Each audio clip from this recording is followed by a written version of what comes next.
La convergence syndicale des travailleurs de Sénélec vous adresse ses plus vifs remerciements pour votre présence remarquable en cette journée symbolique du 1er mai.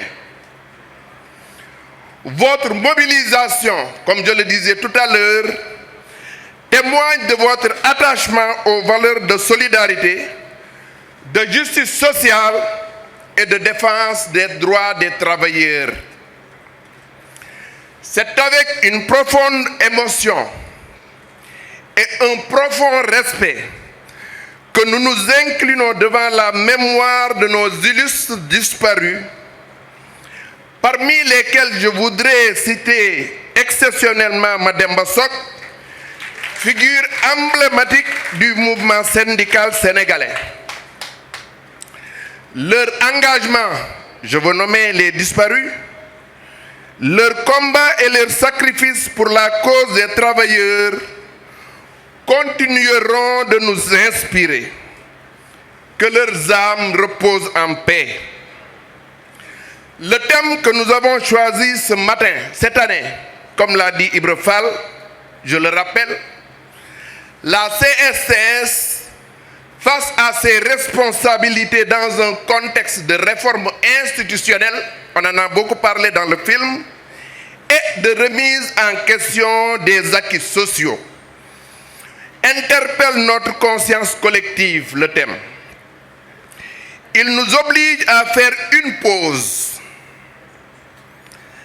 à réfléchir et surtout à agir face aux bouleversements que traverse notre pays et le monde. Au niveau international, nous assistons à un recul de la mondialisation au profit d'un protectionnisme grandissant porté par des puissances comme les États-Unis. Cela entraîne une réduction des aides au développement, impactant directement les projets structurants de nos pays. Ce contexte mondial incertain appelle à une vigilance accrue pour préserver nos intérêts économiques et sociaux. Sur le plan national, nous vivons les prémices d'un tournant politique important marqué par l'alternance démocratique. Le discours de rupture et de souveraineté porté par les nouvelles autorités suscite à la fois espoir et inquiétude. Nous saluons les intentions affichées, mais nous restons préoccupés par les signaux d'alerte. Les licenciements dans les secteurs privés et publics, la recrudescence du chômage des jeunes et les incertitudes autour des projets de réforme du secteur de l'électricité. La CSCS réaffirme sa volonté de participer aux réflexions de manière constructive à la réforme institutionnelle engagée, mais elle rappelle que la préservation des acquis sociaux des travailleurs ne saurait être négociable.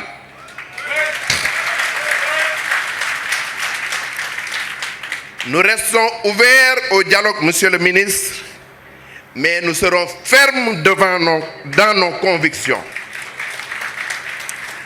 À Sénélec, depuis une dizaine d'années, nous sommes dans une perspective de performance consolidée avec des résultats positifs chiffrés, disponibles et validés par les acteurs comme l'attestent les différents contrats de performance signés entre l'État du Sénégal et Sénélec, dont l'indicateur global annuel IGA, je fais un clin d'œil à M. IGA, et que nous exigeons son paiement. L'IGA de 2023, Monsieur le ministre, Monsieur le secrétaire général, nous souhaitons le paiement de notre IGA de 2023. Je disais, depuis une dizaine d'années, nous sommes dans une perspective de performance consolidée avec des résultats positifs chiffrés, disponibles et validés par les acteurs, comme l'attestent les différents contrats de performance signés entre l'État du Sénégal et Sénélec, dont l'IGA détermine le niveau de performance et atteint de 2017 à nos jours. Gaï, vous êtes très forts.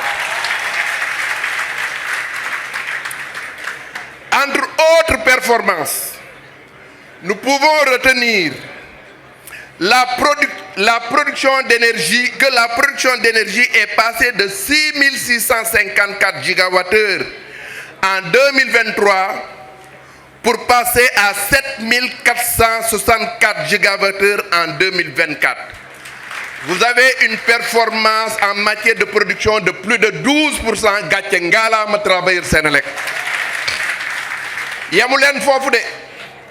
La vente d'énergie a augmenté de 13%, passant de 5331 gigawattheures en 2023 à 6017 gigawattheures.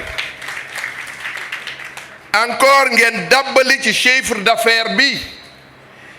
Il a franchi le cap de 769 milliards en 2024 contre 686 milliards en 2023. Si je suis di lim di ngeen def duñu fi jóge. Masha Allah, vous êtes braves. C'est pourquoi, face à la réforme, la CSTS tient à alerter sur les risques de dérive si les acteurs sociaux ne sont pas pleinement associés aux réflexions et aux prises de décision.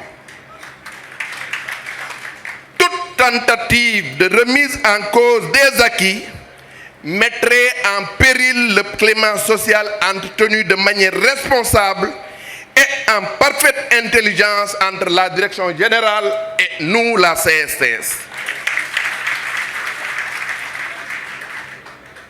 Au regard des résultats solides que nous vous avons présentés plus haut, la réforme programmée suscite naturellement de nombreuses interrogations légitimes, tant sur sa pertinence que sur son opportunité. Parmi les principales inquiétudes, nous relevons 1. L'avenir incertain des travailleurs dans les futures filiales dont la rentabilité n'est pas garantie. 2. Les risques liés à la transformation structurelle d'une Sénélec verticalement intégrée en une holding avec 4 filiales, avec les complications de gouvernance et de coordination que cela implique. 3.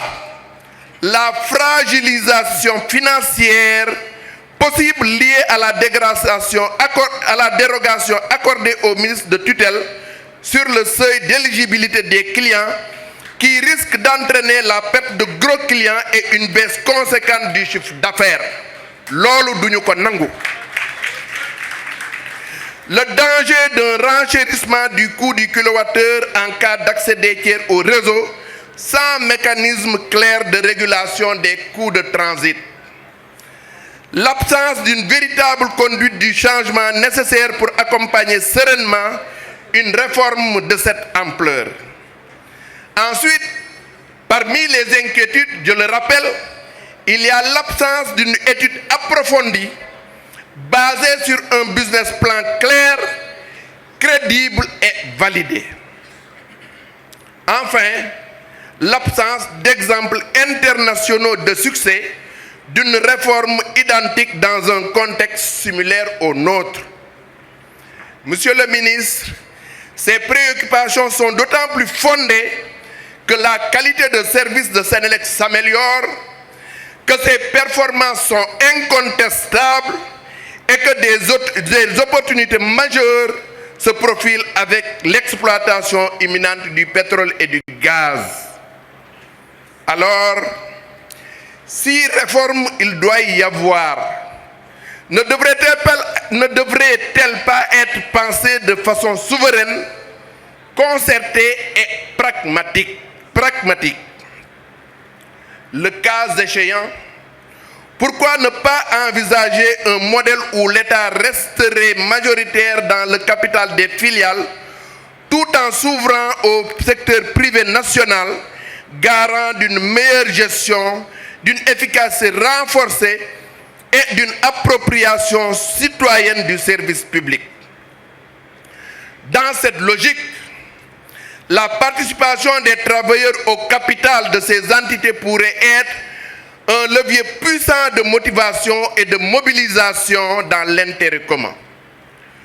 Plutôt que de s'engager dans une filialisation précipitée, des réponses claires, argumentées et convaincantes doivent être apportées à ces questions. Même les pays industrialisés, longtemps champions dans la libéralisation, reconsidèrent aujourd'hui leur choix et amorcent un retour vers la renationalisation face à la gravité de la crise énergétique mondiale. Par exemple, nous pouvons citer le cas très récent du blackout intervenu en Espagne avant-hier le 28 avril 2025. Cela seul devrait nous pousser à reconsidérer notre modèle. Notre position, Monsieur le ministre, est sans équivoque. Les importantes découvertes d'hydrocarbures doivent être une opportunité de consolidation pour Sénélec. Il s'agit de renforcer notre souveraineté énergétique, de protéger notre bien public national contre les intérêts des multinationales et des logiques financières court-termistes.